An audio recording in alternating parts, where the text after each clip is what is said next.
Hi అండి, welcome to our channel. ఈరోజు మనము వేదాలు ఎన్ని, అలాగే పంచవేదాలు ఏమిటి వివరంగా చెప్తాం. వేదాలు మొత్తం అయితే 4 అండి. 1 ఋగ్వేదం, 2 యజుర్వేదం, 3 సామవేదం, 4 అథర్వ వేదం. ఋగ్వేదం గురించి చెప్పాలంటే దేవతల స్తోత్రాలు, సూక్తాలు ఉంటాయండి. ఇది అత్యంత ప్రాచీన వేదం. ఇక యజుర్వేదం అయితే ఇందులో యజ్ఞాలు, కర్మకాండ విధానాలు ఇందులో ఉంటాయి. ఇక సామవేదం భక్తి గీతాల రూపంలో మంత్రాలు ఉంటాయి. సంగీతానికి ఇదైతే మూలం. నెక్స్ట్ అథర్వ వేదం ఆరోగ్యం, శాంతి, గృహ సంబంధ విషయాలు ఇందులో ఉంటాయి.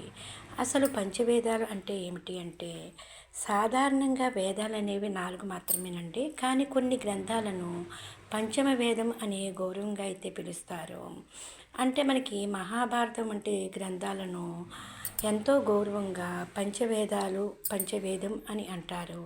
కొందరు నాట్యశాస్త్రమును కూడా పంచవేదం అని అంటారండి.